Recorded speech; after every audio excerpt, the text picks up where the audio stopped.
할렐루야.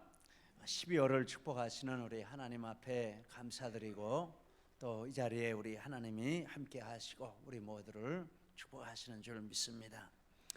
사람들에게 정말 중요한 것 중에 한 가지 말하라면 뺄 수 없는 것이 이 장래에 대한 소망이라 이런 생각을 해봅니다.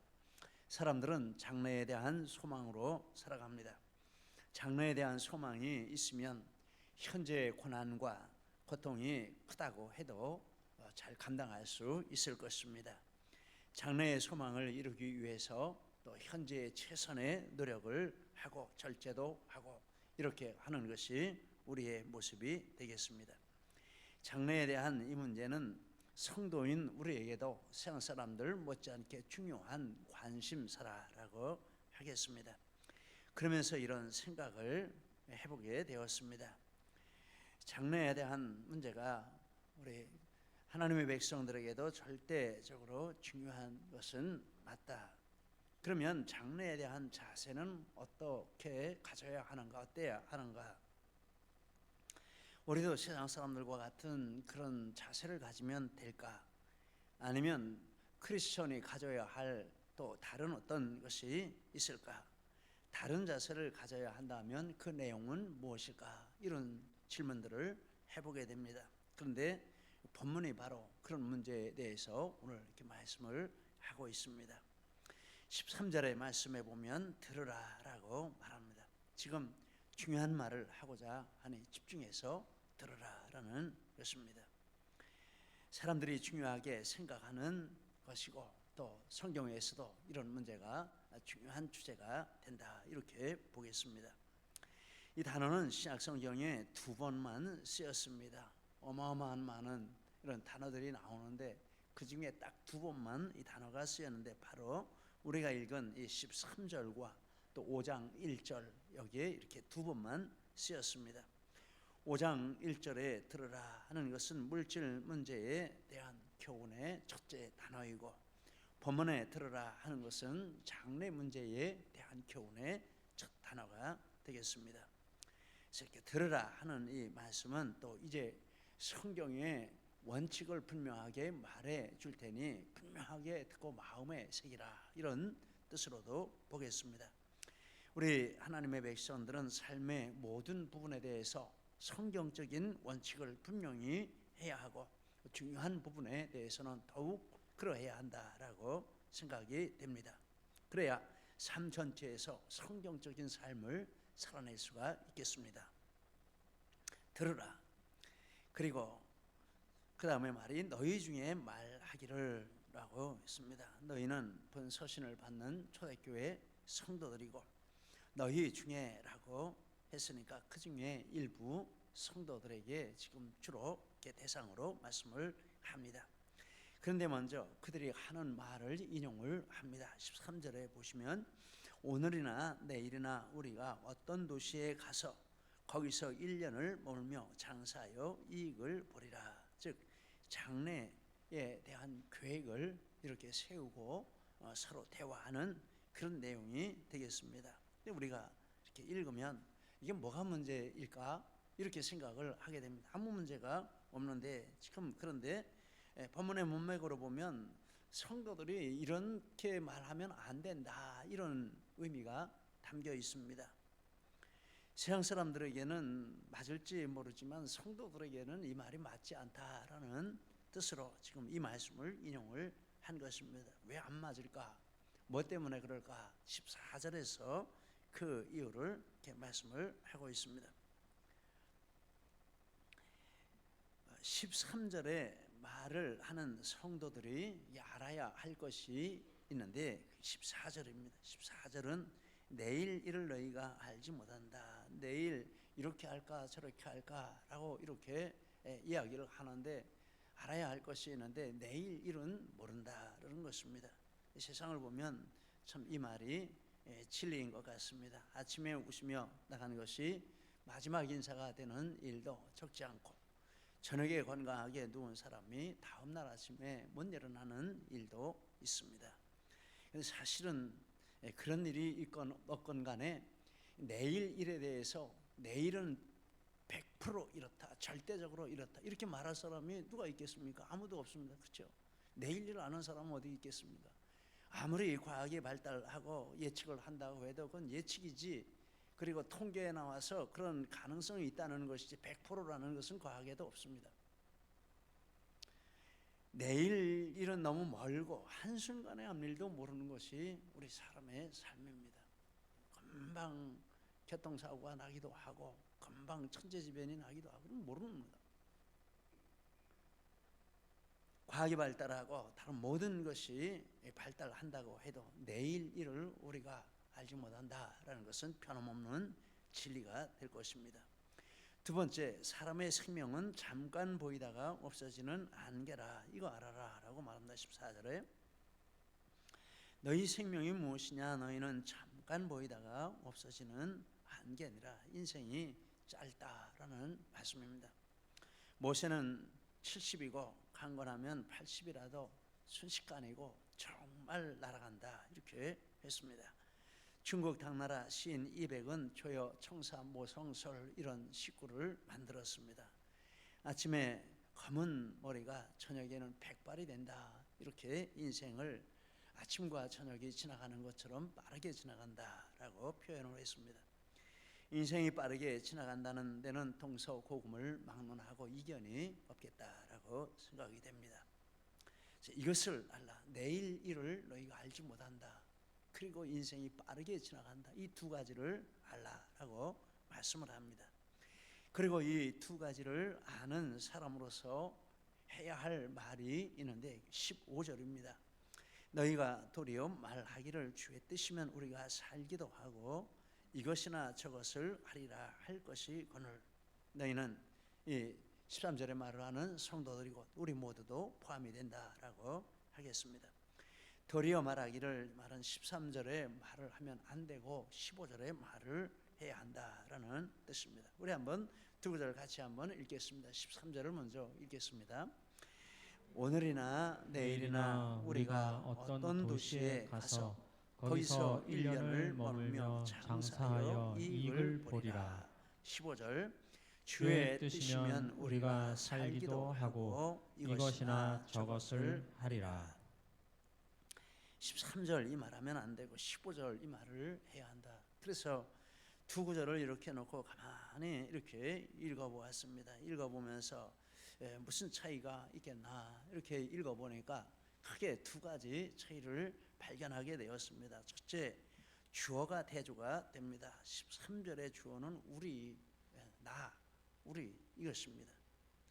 즉 이 사람은 크리스천이지만은 자기 인생의 주인이 자기 자신이다 이렇게 생각하고 있는 사람입니다. 사형리에 이런 마음의 그림이 나와 있습니다. 사형리 그림 좀 쳐주시기 바랍니다. 저 왼편에 보면 동그라미는 사람의 마음입니다. 그리고 가운데 저건 의자입니다. 그 의자 위에 누가 앉아 있느냐 하면 나가 앉아 있습니다. 그리고 십자가는 저 왼편 밖에, 원 밖에 있습니다. 마음 밖에 있습니다. 안 믿는 사람의 마음입니다. 내가 왕이고 내가 모든 것이지 십자가는 없습니다. 근데 저 오른편에 또 하나의 그림이 있습니다. 저 그림은 여전히 내가 왕의 자리에 앉아 있습니다. 십자가는 그 안에 들어와 있지만 변들 위에 이렇게 놓여져 있습니다. 저것은 믿는 사람의 마음인데 믿지만 여전히 내가 내 삶의 주인이고 모든 것들을 내가 주관하고 생각하고 계획하고 진행하는 그런 마음인 것입니다. 두 마음을 비교해 보면 십자가가 안에 들어와 있나 밖에 들어와 있나 이것은 다르지만 그러나 그 삶의 방식이나 내용은 똑같다라고 하겠습니다. 넌 크리스천이나 저 두 그림은 삶의 주인공도 똑같고 삶의 방식이나 내용도 똑같다라고 하겠습니다. 13절을 보니까 주어가 우리입니다. 우리가 이렇게 하고 저렇게 하겠다. 이게 하나님이 없습니다. 그래서 크리스천이기는 하지만 성도이기는 하지만 자가 마음 중심의 왕좌에 자리 잡고 있는 그런 사람이고 불신자나 다름이 없는 이런 가치관과 생각을 가지고 살아가는 사람이다라고 하겠습니다. 그런데 15절의 주어는 주가 되겠습니다. 주의 뜻이면 주님이 중심입니다. 또 사역내를 보시면 그 가운데 있는 그림이 있습니다. 가운데 그림에는 의자 마음 중심의 왕좌에 십자가가 있습니다. 예수님이 앉아 계시는 것입니다. 그리고 그 아래에 내가 이렇게 있습니다. 엎드려서 예수님 앞에 엎드려서 주님 말씀하옵소서, 주의 종이 듣겠나이다. 이렇게, 그래서 주님이 내 삶을 다스리시고 내 삶을 인도하시는 이런 삶을 사는 사람이 바로 저 가운데 있는 마음의 그림이 되겠습니다. 동그란 것들은 인생의 모든 문제들인데, 저 인생의 모든 문제들이 주님이 주인이 되셔서 다스려 주시기 때문에 안정적으로 균등하게 질서가 잡혀 있다라는 표현이 되겠습니다. 이 사람은 하나님을 인생의 주인으로 모신 성도가 되겠습니다. 여러분, 우리 한번 가만히 생각을 해보시기 바랍니다. 내 인생의 마음의 중심에는 누가 있나? 진짜 하나님이 앉아 계신가? 아니면 여전히 내가 주인이 되어서 모든 것들을 내 뜻대로 하려고 있지 않은가? 그런데 이 주라는 단어, 주의 뜻이면이라고 했는데, 주라는 이 단어는 원래 그 뿌리는 구약 성경입니다. 구약 성경에 여호와라 하는 단어가 있습니다. 여호와를 신약으로 넘어와서 번역할 때 이렇게 주라는 단어로 바꾸어서 번역을 했습니다. 더 좋은 것은 여호와라는 그 이름 그대로 번역을 하는 게 더 좋은데, 어쨌든지 이렇게 주라는 단어로 이렇게 번역을 했고, 이 여호와라는 단어는 유대인들에게는 신성 사문자 4가지 알파벳 자음으로 되어 있는데, 신성 사문자 눈으로 보기는 해도 그래서 입으로 말하지는 못했습니다. 너무 두려운 하나님, 무서운 하나님, 우리하고는 절대적으로 차이가 나시는 거룩하신 하나님이시기 때문에 하나님의 이름을 우리 더러운 입으로 부를 수 없다. 그래서 어떻게 부르는지를 모르고 시간이 지나왔습니다. 이렇게 여호와라고 부르는 것도 어떻게 부르는지 모르는데, 어쨌든지 철자를 따라서 그렇게 부르기를 이렇게 우리가 부르고 있는 그런 이름입니다. 이런 하나님이신데, 여호와 하나님이신데, 신약 성경에 와서 이 구약 성경에 여호와를 헬라어로 주 퀴리오스라는 단어로 이렇게 번역을 했고, 성부 하나님과 성자 하나님을 가리킬 때 주라는 단어를 썼는데 한 1000번 가까이 신약 성경에 나오고, 구약에는 6000번 가까이 이 단어가 나온다라는 것입니다. 그래서 이 주라는 단어는 하나님을 가리키는데, 하나님의 창조자 되심, 구원자, 전지전능하신 하나님, 영원하신 하나님, 완전하신 하나님이시라라는 의미를 담은 것입니다.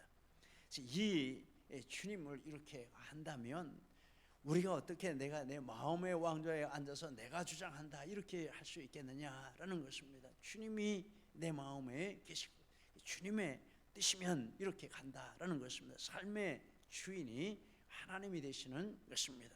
참 믿음은 그 마음의 왕좌에 앉은 이와 인생의 주어가 달라진 것이 참 믿음이다라고 하겠습니다. 두 번째, 목표가 대조됩니다. 13절에 우리의 목표는 이익입니다. 장사에서 이익을 벌이라 그랬으니까 이 물질이 삶의 목표입니다. 많이 버는 것, 많이 가지는 것, 물질을 소유하는 것, 눈에 보이는 것, 또 물질로 대표한 인기나 명예나 권세나 이런 것들이 이 삶의 목표다라고 하는 것입니다. 마태복음 4장에 보면 마귀가 예수님을 시험할 때 물질로 시험하고 인기로 시험하고 권세로 시험을 했습니다. 가장 먼저 나오는 것이 이 물질 문제였습니다. 그런데 예수님의 목표는 물질이 아니었습니다. 인기도 아니었습니다. 권세도 아니었습니다. 그건 깨끗합니다. 사단을 물리치셨습니다. 물질은 우리 삶에 절대적인 영향을 주는 것은 사실입니다. 그래서 마귀가 시험할 때도 먼저 물질로 시험을 하는 것입니다. 그러나 물질을 목표로 살면 마귀의 노예가 되고 결국 멸망으로 이끌림을 받는 이런 결과가 된다. 성경에 이렇게 말씀을 하고 있습니다. 크리스천이긴 한데, 예수 믿기는 한데 내가 주인이고 내 목표는 물질이고, 이거 뭐 다른 게 뭐가 있느냐라는 것입니다. 정말 우리는 이런 믿음 생활을 하지 말아야 할 줄 믿습니다. 15절의 목표는, 사람의 목표는 주의 뜻입니다. 하나님의 뜻입니다. 하나님의 뜻대로 우리가 살겠습니다. 이렇게 합니다. 이 뜻이라는 단어는 바라다, 원하다, 좋아하다, 기뻐하다 이런 뜻입니다. 그래서 주의 뜻이면 우리가 살기도 하고 이것이나 저것을 하리라. 이 말은 삶의 모든 영역에서 하나님께서 바라시고 원하시고 좋아하시고 기뻐하시는 대로 사는 것을 목표로 삼고 있다라는 것입니다. 참 좋습니다. 정말 잘하는 일입니다. 내 삶의 모든 영역에서 내 목표는 하나님을 기쁘시게 하는 것이라. 사랑의 빛을 갚기 위해 이런 제목의 한 글을 읽었습니다. 한 목사님이 스리랑카에 선교를 갔습니다.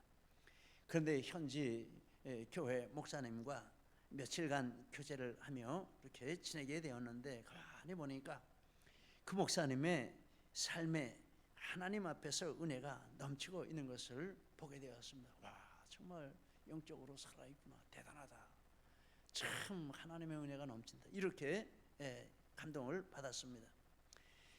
그 현지 목사님에게 스리랑카가 불교 국가이고 영적으로 무척 척박한 이런 상황인데 어떻게 목회자가 될 생각을 했습니까? 라고 물었습니다. 그는 이렇게 말했습니다. 자기도 예수님을 알기 전에는 오직 부자가 되는 것이 목표였고, 그래서 부자가 되기 위해서 열심히 살았고, 그래서 한국에 와서 7년 동안 돈을 벌었다라고 했습니다. 그런데 한국에 와서 예수님을 믿게 되었고, 스리랑카로 돌아가기 전에 목회에 대한 비전을 받게 되었고, 그래서 목사가 되었다라고 했습니다. 그리고 한국에서 애써 번 돈 7년 동안 벌었으니 상당히 되겠죠. 애써 번 그 돈을 다 친척과 이웃들에게 이렇게 나누어 주고, 자기는 하나님으로 의지하고 척박한 곳에 와서 개척을 하게 되었다라고 말을 했다는 것입니다. 와, 참 도전받습니다. 한국 목사님이 스리랑카 목사님에게 그 결정 후회한 적이 없냐 이렇게 물었더니 한 번도 후회한 적이 없고 기쁘게 이 길을 걸어가고 있다, 이런 대답을 했습니다. 그러면 어떻게 그런 결정을 했느냐 이렇게 물으니까, 한국에서 근무할 때 사장님이 장로님이셨는데 명절 때마다 자기들을 초청해서 귀한 대접을 해주시고, 또 다른 모든 부분에 있어서 하나님의 사랑을 보여주시고 신실한 믿음의 모습을 보여주셔서 그 때문에 자기들이 예수님을 믿게 됐고, 자기는 목회에 대한 이런 부르심도 받게 되었다. 그래서 그 사랑의 빛을 갚기 위해서 불교 국가인 조국에 와서 이 목회 활동을 하고 있다, 이런 대답을 했습니다. 이것이 무엇입니까? 장로님이 하나님의 뜻을 따라서 그 삶의 영역에서 하나님의 뜻을 따라 실천을 한 것이고, 그리고 스리랑카 목사님이 장로님의 분을 받아서 그런 삶을 또 살고 있다라는 것입니다. 하나님의 뜻을 따르는 삶에는 능력이 있는 줄 믿습니다. 그리고 그 길에는 우리가 몰라서 그렇지 정말 많은 사람들이 그 길을 걸어가고 있다라고 믿습니다. 저도 다시 한번 이 길을 바르게 뒤처지지 말고 따라가야 되겠다, 이런 다짐을 해봅니다. 여러분, 우리 모두 함께 하나님의 뜻을 따라가는 이 길에 함께 가시기를 축복합니다. 그리고 성도를 통한 하나님의 뜻, 하나님의 뜻이면 이것도 하고 저것도 하고 다 하겠다 이렇게 했는데, 이 성도를 향한 하나님의 뜻은 무엇일까? 몇 가지로 생각을 해보았습니다. 성도의 사회 활동, 즉 직업에 대한 13절에 보니까 우리 사업을 해서 돈 벌자 이렇게 했는데, 15절에서는 이것도 하고 저것도 하겠다라고 이렇게 했습니다. 성경을 쭉 보면은 성경에서는 이렇게 우리에게 너는 이 직업을 가져, 너는 저 직업을 가져, 이런 말씀은 안 하시는 것 같습니다. 그 대신에 그보다 중요한 어떤 것을 말하는데, 직업윤리라고 할까요? 직업을 가지고 가지는 그 직업을 수행하는 자세라고 할까, 이런 부분을 강조해서 말씀을 하고 있습니다. 몇 가지 이렇게 찾아보았습니다. 첫째, 부도덕한 일을 수입원으로 삼지 말라. 에베소 4장 28절에 도적질하는 자는 다시 도적질 하지 말고, 잠언 11장 1절에 속이는 저울은 여호와께서 미워하셔도 공평한 주는 그가 기뻐하시느니라. 우리는 정말 어렵고 힘들 때라도 우리 하나님 앞에 믿음으로 우리가 하나님 앞에 살아야 할 줄 믿습니다. 하나님이 주시면 먹는 것이고 안 주시면 금식하라는 뜻으로 알고, 정말 어려운 말이지만은 이런 자세로 절대 다른 것으로 살지 않고 하나님이 주시는 것으로 살겠습니다. 이런 자세. 두 번째, 부지런하라. 잠언 10장 4절에 손을 게으르게 놀리는 자는 가난하게 되고 손이 부지런한 자는 부하게 되느니라. 세 번째, 어떤 일이든지 맡은 일에 충성하라. 누가복음 16장 10절 같이 읽겠습니다. 지극히 작은 것에 충성된 자는 큰 것에도 충성되고 지극히 작은 것에 불의한 자는 큰 것에도 불의하느니라. 이렇게 되면 명예, 인기, 사람들이 인정해 주는 거 목마르지 않을 것입니다. 그 상관없습니다. 그리고 에베소 6장 5절도 같이 읽겠습니다. 종들아 두려워하고 떨며 성실한 마음으로 육체의 상전에게 순종하기를 그리스도께 하듯 하라. 이게 사람에게 하는 게 아니고 지금 이 자리에, 종의 자리에 하나님이 나를 세우신 분이 하나님이시다. 세상 하나님이 없는 마음이라면 내 팔자야 뭐 이렇게 하고 낙심하고 절망하고 원망하고 부모 욕하고 이 상전 욕하고 뭐 이렇게 하겠죠. 그런데 예수님이 내 마음 중심에 와 계시면 주시는 그 마음이 이것입니다. 여기 하나님이 나를 세우셨다. 내가 이 자리에서 충성하기를 하나님이 원하시고, 내가 충성하는 것은 사람에게 하는 게 아니고 하나님께 하는 거다. 와, 정말 좋지 않습니까? 정말 좋습니다. 이렇게 해서 종의 주인을 회개시키고 예수 믿게 하는 역사가 기독교 역사다라는 것입니다. 그러면 무슨 권세를 목말라 할 필요도 없습니다. 정말 기쁘게 섬길 수 있습니다. 그리고 중심을 돈에 두지 말고 믿음을 중심에 두라라고 말합니다. 디모데전서 6장 10절 12절 이건 같이 읽겠습니다. 돈을 사랑함이 일만하게 뿌리가 되나니 이것을 탐내는 자들은 미혹을 받아 믿음에서 떠나 많은 근심으로써 자기를 찔렀도다. 오직 너 하나님의 사람아, 이것들을 피하고 의와 경건과 믿음과 사랑과 인내와 온유를 따르며 믿음의 선한 싸움을 싸우라. 영생을 취하라. 이를 위하여 내가 부르심을 받았고. 간단하게 이렇게 생각을 해봅니다. 이 돈을 내가 따라가게 되면 믿음이 손해가 된다. 그런데도 돈을 따라간다. 이게 중심을 돈에 두는 것입니다. 믿음을 따라가면 이 돈을 손해가 보게 되고 못 가질 수도 있다. 그럼에도 나는 믿음을 따라가겠다. 이거는 중심을 믿음에 두는 것입니다. 그런데 돈에 중심을 두게 될 때 어떤 문제가 생기는지를 이렇게 말씀을 하고 있습니다. 그러면 믿음이 잃는다. 믿음의 중심을 두게 될 때 하나님의 부르심대로 사는 축복이 있다. 이렇게 말씀을 하고 있습니다. 이 직업윤리, 이런 세상에 일을 할 때 우리에게 하나님이 주시는 이런 기준, 척도가 되는 것입니다. 또 하나의 성도의 삶 전체에 대한, 이 세상 일에 대한 것이 아니라 우리 삶 전체에 대한 하나님의 뜻을 말씀하시는 부분이 성경에 여러 곳에 나와 있는 몇 가지만 찾아보겠습니다. 첫째, 기도와 감사와 기쁨을 가지고 살라. 데살로니가서 5장 16절 18절 항상 있는 말씀입니다만 다시 한번 보겠습니다. 항상 기뻐하라. 쉬지 말고 기도하라. 범사에 감사하라. 이것이 그리스도 예수 안에서 너희를 향하신 하나님의 뜻이니라. 내 능력으로는 안 되지만 아까 주의 뜻이면이라고 할 때 주님이 그런 분이심을 우리가 믿기 때문에 주님 안에서는 가능한 줄 믿습니다. 항상 기뻐하고 쉬지 말고 기도하고 범사에 감사하고. 근데 이게 하나님의 뜻이다.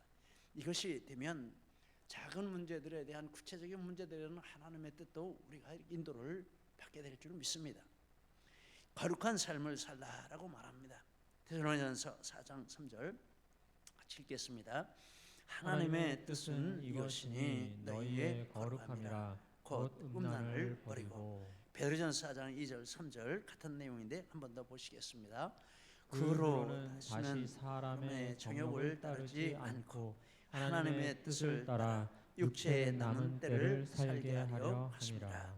너희가 음란과 정욕과 술 취함과 방탕과 향락과 무법한 우상 숭배를 하여 이방인의 뜻을 따라 행한 것은 지나간 때로 족하도다. 예, 지나간 대로 족합니다. 다시 이렇게 할 필요가 없다라는 것입니다.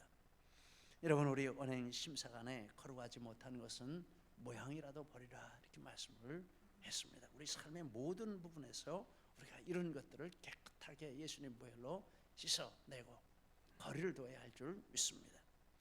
서로 사랑하라라고 말씀합니다. 요한복음 13장 34절 같이 있습니다. 새 계명을 너희에게 주노니 서로 사랑하라. 내가 너희를 사랑한 것 같이 너희도 서로 사랑하라. 이것을 다른 말로 고린도전서 13장 7절에 말씀했습니다. 같이 읽습니다. 모든 것을 참으며 모든 것을 믿으며 모든 것을 바라며 모든 것을 견디느니라. 저것이 예수님의 우리에 대한 사랑의 내용이었습니다. 내가 너희를 사랑한 것 같이 너희도 서로 사랑하라. 이런 사랑을 실천하라라고 말씀을 합니다. 주님 안에서 가능한 것인 줄 믿습니다. 마지막으로 주님의 일을 할 때 자원함으로 사역을 하라라고 말합니다. 베드로전서 5장 2절 4절 같이 읽겠습니다. 너희 중에 있는 하나님의 양무리를 치되 억지로 하지 말고 하나님의 뜻을 따라 자원함으로 하며 더러운 이득을 위하여 하지 말고 기꺼이 하며 맡은 자들에게 주장하는 자세를 하지 말고 양무리의 본이 되라. 그리하면 목자장이 나타나실 때에 시들지 아니하는 영광의 관을 얻으리라. 우리가 사역하는 것은 무슨 사람을 향해서 하는 것이 아닙니다. 우리가 사역하는 것은 하나님을 향해서 하는 것입니다. 세상에 나가서 일하는 것도 하나님을 향해서 하는 것이 우리 삶의 예배입니다. 교회 안에서 어떤 사역을 하는 것도 또 하나님을 보고 하는 것입니다. 이렇게 하면 문제될 것이 아무것도 없는 줄 믿습니다. 참 감사한 마음이 늘 있는데 우리 모든 지체들께 참 감사하고 또 이렇게 마음에 이 말씀을 준비하며 생각난 것이 있는데 우리 청년 지체들이 너무 고맙습니다. 특별히 이렇게 회장을 하는 지체들 해마다 쭉 이렇게 보면 그 한 해는 내가 하나님 앞에 온전히 바친다 이런 마음을 가지고 하는 것을 볼 수 있습니다. 올해도 우리 한운 형제가 이렇게 회장을 했는데 이 얘기를 들어보니까 작년 말에 올해에 대한 계획이 이렇게 저렇게 있었습니다. 대학원도 가야 되고 이것도 해야 되고 저것도 해야 되고 스케줄이 쭉 있었는데 그런데 이렇게 회장을 이렇게 맡게 되면서 그걸 다 포기를 한 것입니다. 올 1년은 내가 하나님 앞에 바친다. 그렇게 하고 정말 교역자가 할 수 있는 그 이상으로 이렇게 회장으로 수고를 했습니다. 앞선 회장들도 그렇게 했습니다. 정말 고맙습니다. 바로 이런 자세로 한 것이다라고 믿습니다. 자원함으로 기쁜 마음으로 하나님을 바라보고 하는 것이죠. 뭐 못합니다. 이렇게 하면 어떻게 하겠습니까? 못할 수 있는 이유도 충분한 것이죠. 그런데 이렇게 헌신을 해서 다른 지체들을 이렇게 섬기고 청년부가 이렇게 존재하게 되는 줄 믿습니다. 다른 지체들도 다 그런 자세로 수고해 주시는 것을 감사하게 생각합니다. 이것이 무엇입니까? 이것이 우리를 향한 하나님의 뜻입니다. 우리가 범사에 모든 일을 이런 일도 저런 일도 할 수 있지만 모든 일에 이와 같이 하나님의 뜻을 중심에 두고 나간다면 하나님의 영광 받으시고 우리의 삶이 가치가 있는 이런 삶이 될 줄 믿습니다. 이런 은혜와 축복이 우리 모두에게 충만하시기를 바랍니다. 기도하시겠습니다.